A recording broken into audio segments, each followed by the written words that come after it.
Committee Janasena party Telugu Desam party నాయకులు అనేక అంశాలపైన చర్చించాం. అచ్చెన్నాయుడు గారు మీకు పూర్తి స్థాయిలో వివరించారు. అన్నిటికన్నా ముఖ్యమైనది ఏంటంటే రాష్ట్ర ప్రయోజనాల్ని దృష్టిలో పెట్టుకుని ఎట్టి పరిస్థితుల్లో కూడా ప్రతిపక్ష ఓటు చిలనివ్వకూడదు. ఈ రాష్ట్రంలో వైఎస్ఆర్సీపీ విముక్త ఆంధ్రప్రదేశ్గా చేయాలని మా పార్టీ అధ్యక్షులు పవన్ కళ్యాణ్ గారు తీసుకున్న నిర్ణయం మేరకు ఇరు పార్టీల నాయకులు కూర్చుని అనేక సందర్భాల్లో చర్చించి ఎక్కడ కూడా సమన్వయంలో లోపం లేకుండా, అది సీట్ల విషయంలో కానివ్వండి, క్షేత్రస్థాయిలో, నియోజకవర్గ స్థాయిలో కానీ, జిల్లా స్థాయిలో కానీ జరిగే అనేక సమావేశాల్లో కానివ్వండి, ఇరు పార్టీల నాయకులు అనేక సమావేశాల్లో కూడా ఒక మంచి భావనతోటి ఏర్పాటు చేసి రాష్ట్ర ప్రజలను దృష్టిలో పెట్టుకుని ముందుకెళ్ళింది మనందరం కూడా చూసాం. దాన్ని ఈరోజు ఈ సమావేశాల్లో ప్రత్యేకంగా అభినందించాం. అనేక సమావేశాల్లో కూడా పెద్దలు చంద్రబాబు నాయుడు గారు కానీ, పవన్ కళ్యాణ్ గారు కానీ ఒకే మాట చెప్తున్నారు, మా క్యాడర్కి కలిసి పనిచేసుకోవాల్సిన సమయం ఆసన్నమైంది.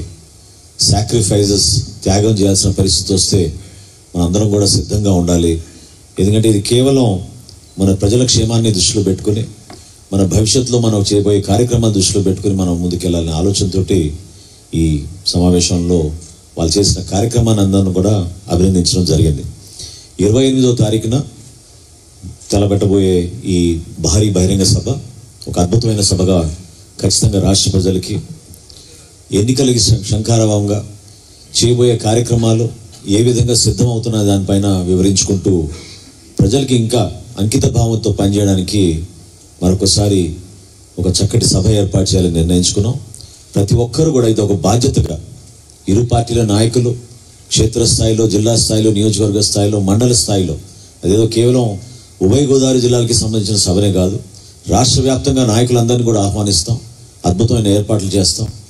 కనీ విని ఎరిగిన రీతిలో ఒక మంచి రాజకీయ సభను ఏర్పాటు చేసి ఈ విధంగా మన భవిష్యత్తు ఉండబోతుంది అనేది ప్రతిబింబించే విధంగా, ప్రతి ఒక్కరిని కూడా ఉత్తేజపరిచే విధంగా ఒక చక్కటి కార్యక్రమాన్ని ఏర్పాటు చేస్తామని సందర్భంగా తెలుపుకుంటున్నాం.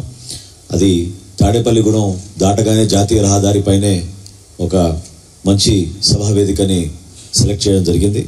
అక్కడ ఇరు పార్టీల నుంచి లాజిస్టిక్స్ టీమ్స్ ఆల్రెడీ క్షేత్రస్థాయిలో దిగి ఏర్పాటు చేయడానికి సిద్ధమవుతున్నాం. సుమారు 500 మంది ప్రత్యేక ఆహ్వానితులను పిలిచి వాళ్ళని డయాస్ పైన కూర్చోబెట్టి ఇరు పార్టీల నాయకులు రాబోయే రోజుల్లో మేము చేయబోయే అనేక కార్యక్రమాలని వివరించడమే కాకుండా ఒక మంచి కలయికతోటి, మంచి ఉద్దేశంతో ఈ కార్యక్రమాన్ని ముందుకు తీసుకెళ్తామని సందర్భంగా తెలుపుకుంటున్నాం. ఖచ్చితంగా ఈ రాష్ట్రంలో బై బై వైసీపీ అనే పరిస్థితి ప్రతి పౌరుడు కూడా ఈరోజు అదే విధంగా నినాదాన్ని ప్రజలకు తీసుకెళ్ళడానికి ముందుకు వచ్చాడు.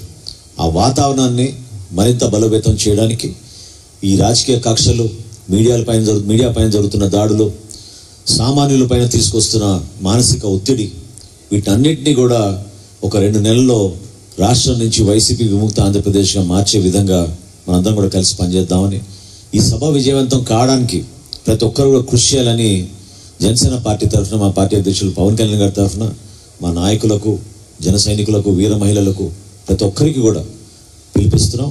తెలుగుదేశం పార్టీ, జనసేన పార్టీ కలిసికట్టుగా ఒక అద్భుతమైన ప్రభుత్వాన్ని స్థాపించబోతున్నాం.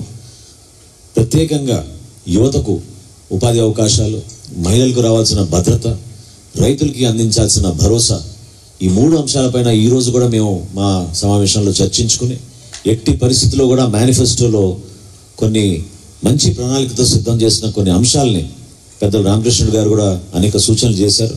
వాటన్నింటినీ కూడా పొందుపరిచి రాబోయే రోజుల్లో ఉమ్మడి మేనిఫెస్టో కూడా త్వరలోనే సిద్ధం చేస్తామని ఈ సందర్భంగా తెలుపుకుంటున్నాం.